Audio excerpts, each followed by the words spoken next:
जय हिंद। तो देखते हैं एक बहुत इम्पोर्टेंट टॉपिक जो रिसेंटली न्यूज़ में भी बहुत ज़्यादा चल रहा है, which is the topic of international relation. And as a good citizen हमें नॉलेज तो होनी चाहिए। तो आइए फिर देखते हैं कि क्या हो रहा है हमारे इंटरनेशनल रिलेशन में। तो सबको ही पता है कि इज़राइल और ईरान के बीच में वॉर चल रहा है, तो उसी से रिलेटेड ये टॉपिक है। ठीक है, तो इसमें बेसिकली देखेंगे कि ईरान जो है कैसे अपने न्यूक्लियर टेस्ट कर रहा है, उसके एटम बॉम्ब को वो कैसे यूज़ कर रहा है, उसका क्या इम्पैक्ट हो रहा है, और इज़राइल उसको कैसे जवाब दे रहा है। ये सारी चीज़ें हम देखने वाली इस वीडियो में। तो सबसे पहले तो मैं आपको ये बता दूँ कि जो फ्यूल ऑफ फ्यूचर है उसको हाइड्रोजन कहते हैं, याद रखिएगा। इसमें लोग बहुत कन्फ्यूजन होते हैं। Fuel of future is hydrogen, whereas metal of hope is uranium.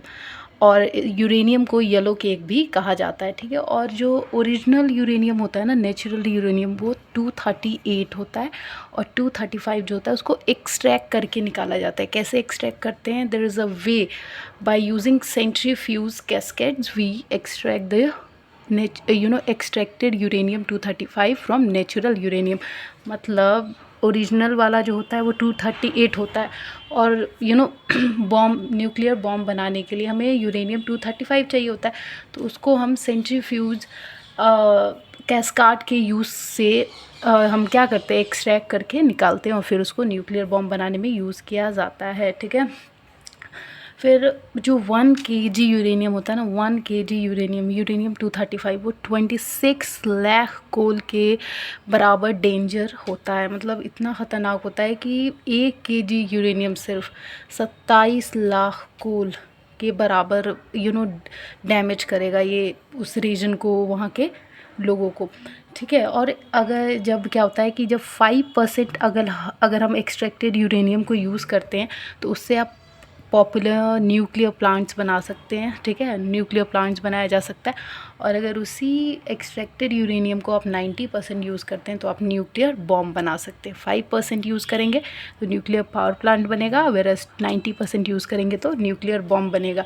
और 235 जो यूरेनियम है, अगर उससे यूरेनियम हमें जब एक्सट्रैक्ट करके हम बनाते हैं तो उसका यूज़ होता है सेंट्रीफ्यूज कैस्केड से की मदद से बनाया जाता है। ठीक है, और इसके अलावा जब ये न्यूक्लियर बॉम्ब वगैरह कोई भी कंट्री यूज़ करती है अटैक करने के लिए, तो उससे इतना बड़ा लॉस होता है ना, मतलब बहुत ज़्यादा डेंजर होता है। तो उसके लिए क्या यूज़ किया था, उसके बाद यही सी बात है कि अगर कुछ ट्रीटमेंट वगैरह तो करेंगे तो बिल्कुल होता है। तो एक टैबलेट होती है KI, ये बेसिकली बहुत ज़्यादा पावरफुल टैबलेट होती है जिसकी हेल्प से लोगों को ठीक करने में मदद किया जाता है। और इसके अलावा एक क्वेश्चन पूछा जा सकता है जो रिसेंटली न्यूज़ में है, कॉम्पिटिटिव एग्ज़ाम्स वगैरह में, एक जो ये न्यूक्लियर बॉम्ब मिसाइल्स ये यूज़ करती हैं कंट्री, इससे कौन सा एनिमल जो है उसको इम्पैक्ट नहीं पड़ता न्यूक्लियर मिसाइल से? तो वो है कॉकरोच। कॉकरोच जो है उसको न्यूक्लियर बॉम्ब वगैरह फटते भी हैं तो इससे कॉकरोच को कोई नुकसान नहीं होता। और इंसान का तो पूरे चिथरे चिथरे ही उड़ जाते हैं, वो अलग बात है। लेकिन cockroach is the animal, is the species which don't get affected by nuclear bomb. ठीक है, और इसके अलावा ये जो न्यूक्लियर मिसाइल या न्यूक्लियर बॉम्ब ये फोड़े जाते हैं किसी भी कंट्री के ऊपर, तो इससे 250 रॉन्जिन रिलीज़ होता है, which is the harmful thing for not just planet, it also for its people. लोगों के लिए भी बहुत डेंजरस है और इन्वायरमेंट के लिए भी बहुत डेंजरस है। 250 रॉन्जिन। ठीक है, और गामा रेज भी रिलीज़ होती हैं इससे। तो उससे क्या प्रॉब्लम होता है, जो कैंसर वाले मरीज होते हैं उनको बहुत ज़्यादा ख़तरा होता है, और लोगों को ये कैंसर का भी बेसिकली कारण बनता है गामा रेज, और हमारे सेल को मार देता है जिससे कैंसर होने के चांसेस बढ़ जाते हैं। ठीक है, गामा रेज जो हमारे सेल को मार देता है, which make more chances of people getting a cancer patient. Also nuclear fall out देखने को मिला, जिसमें क्या क्या करते हैं ये लोग कि 600 मीटर ऊंची ले जाके न्यूक्लियर बॉम्ब को तभी ये लोग छोड़ते हैं किसी भी कंट्री में, वहाँ पे ब्लास्ट करवाते। फिर भी इसका असर जान के आप हैरान हो जाएंगे कि ये जो एक न्यूक्लियर बॉम्ब है वो उसका असर 30,000 साल तक रहता है। ऐसा नहीं कि मान लीजिए आज फोड़ दिया, और आज मतलब जब तक पटाखे जल रहे हैं तब तक उसकी स्मेल, ऐसे नहीं, जब वो जल जाएगा न्यूक्लियर मिसाइल या न्यूक्लियर बॉम्ब, उसके बाद 30,000 साल तक इसका इम्पैक्ट रहेगा इन्वायरमेंट में। लोगों को बीमारियां होंगी, अच्छे से सांस नहीं ले पाएंगे, एयर पॉपुलेशन और बहुत सारी प्रॉब्लम्स देखने को मिलेंगी।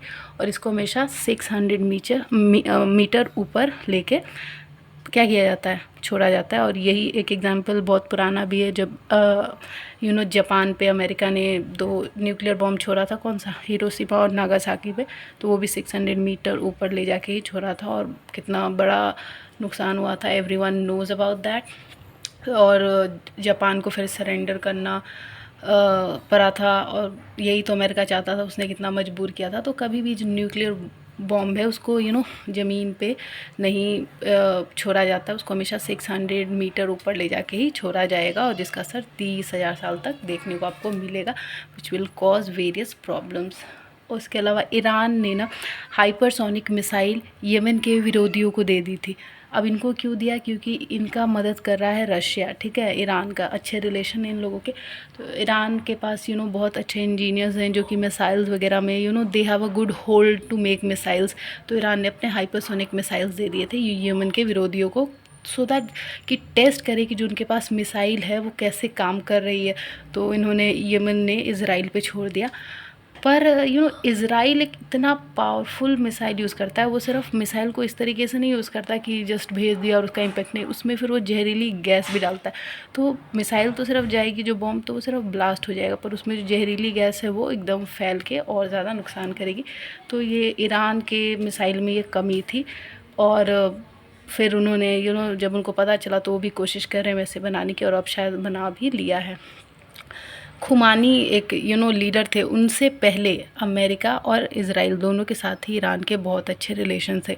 तब तो इज़राइल ईरान को बहुत प्रोटेक्ट करता था, काफ़ी अच्छे म्यूचुअल रिलेशंस देखने को मिलते थे, और अमेरिका के साथ भी ईरान का बहुत अच्छा रिलेशन था, साथ में ट्रेड करना, वेपन्स, टेक्नोलॉजी, हर कुछ, मतलब बहुत अच्छे रिलेशन थे खुमानी से पहले। पर जब खुमानी आए उनके बाद इन दोनों नेशन का ईरान के साथ रिलेशन बहुत ख़राब हो गया। और जो ड्रोन या बैलिस्टिक मिसाइल है, इसने किसको दी है, रशिया को दी थी, सो दैट कि वहाँ के इंजीनियर्स जो हैं बना सके और मिसाइल्स, क्योंकि ईरान में ऑलरेडी बहुत सारे बेस्ट इंजीनियर्स हैं वो मेक ड्रोन और बैलिस्टिक मिसाइल। तो इसने रशिया को दिया था, क्योंकि रशिया इसकी हेल्प कर रहा है, तो रशिया ईरान की हेल्प करता है, और ईरान रशिया की जब भी ज़रूरत पड़ती है, दे have a good international relation with each other.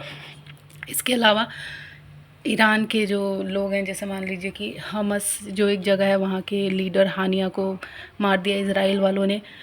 कैसे, जो मिसाइल भेजी थी उसमें वही जहरीला गैस डाल के, और इतनी वो बहुत बुरी तरीके से ये हमस में तो मिसाइल न्यूक्लियर बॉम्ब गिराया तो ये मर गया हानिया, ठीक है। फिर लेबनान जो है, हिजबुल्ला वहाँ के ऑर्गेनाइजेशन संगठन, वहाँ के नसरुल्ला को ऐसे मारा था इजराइल ने कि जो वो बिल्डिंग्स में रूम्स में बैठे हुए थे, तो वहाँ पे जो मिसाइल छोड़ी थी वो बंकर के अंदर जाके उसके अंदर गैस थी, फिर वो गैस रिलीज़ होने के कारण ये नसरुल्ला की मौत हुई थी।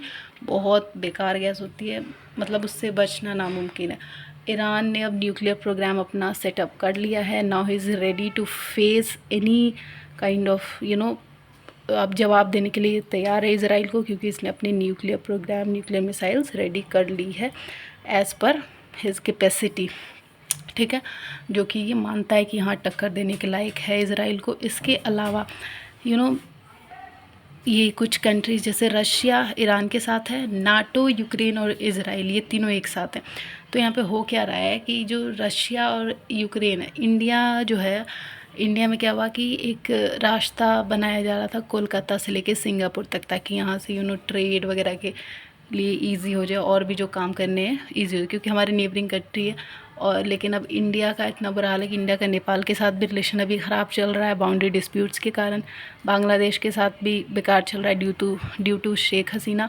म्यांमार के साथ भी बेकार रिलेशन चल रहा है, और सिंगापुर के तो अभी फ़िलहाल इंडिया का बहुत बुरा हाल चल रहा है, क्योंकि हमारे सारे नेबरिंग कंट्रीज़ हमसे नाराज़ हैं। तो और एक और ये है कि चाइना ने एक रास्ता बना दिया CPEC, जो कि गुंदर हाँ यस गुंदर बंदरगाह जिसका पॉइंट है वहाँ तक ये सड़क जाती है, जिससे चाइना डायरेक्ट जो है अफ़गानिस्तान वगैरह में क्या कर सकता है, अपना ट्रेड आना जाना कर सकता है, वरना पहले इसको बहुत घूम के जाना पड़ता था। इसके बाद से एक और है चबहार बंदरगाह, जो कि यहाँ से आप, इंडिया ने यहाँ होल्ड किया है, ये ईरान के पास है, तो यहाँ से आप डायरेक्ट अफ़गानिस्तान के लिए जा सकते हैं रेल लाइन के through, which will be very beneficial. और इसके अलावा आप जाएंगे फिर यहाँ से अफ़गानिस्तान से आप तजाकिस्तान जा सकते हैं और वहाँ से रशिया भी जा सकते हैं। और एक और कि तजाकिस्तान के पास हमारे इंडियन फोर्स ने अपना एयर फोर्स लगा रखा है फॉर इमरजेंसी न्यूज़ और व्हेनेवर इन नीड। और इन सब में सबसे मेन प्रॉब्लम ये है जो इंडिया को ध्यान रखनी है, क्योंकि इंटरनेशनल रिलेशन का प्रॉब्लम चल रहा है, तो जाहिर सी बात है इंटरनेशनल लेवल पे है, तो हर कंट्री को अपना अपना देखना ज़रूरी है, otherwise it will cost very heavy. क्योंकि अगर मान लीजिए कि कोई कंट्री अपने बारे में नहीं सोचेगा, जो कि अभी ज़रूरत है, बिकॉज वॉर का टाइम चल रहा है, इतना ख़तरनाक सिचुएशन है, हर कंट्री एक दूसरे की दुश्मन बनी बैठी। तो अब यहाँ पे इंडिया को क्या करना है वो देखिए। इंडिया को ईरान के साथ अपने रिलेशन जैसे अभी अच्छे हैं वैसे ही अच्छे रखने होंगे, क्योंकि ईरान जो है इंडिया के लिए एक बहुत important role at this very time play कर रहा है, क्योंकि ऑलरेडी नेबरिंग कंट्रीज़ हमारी सारी हमसे रूठी बैठी हैं, इनसे पहले ही हमारे कोई रिश्ते अभी अच्छे नहीं हैं, बहुत बुरा हाल है। तो इनसे तो उम्मीद हम छोड़ ही दें कि मतलब ऐसा नहीं है, हम श्योर नहीं है कि हमारी हेल्प करेंगे। तो ईरान के साथ अभी रिलेशन अच्छे हैं और काफ़ी कुछ ईरान से हम लेते हैं, जैसे कि ऑयल। और ईरान जो है एक ऐसी कंट्री है जो हमारे इंडियन करेंसी रुपीज़ को भी एक्सेप्ट कर लेता है बिना किसी ड्रामे के। बहुत सारी कंट्रीज़ में आपको करेंसी चेंज करानी पड़ती है, पर ईरान जो है रुपीज़ ही एक्सेप्ट कर लेता है।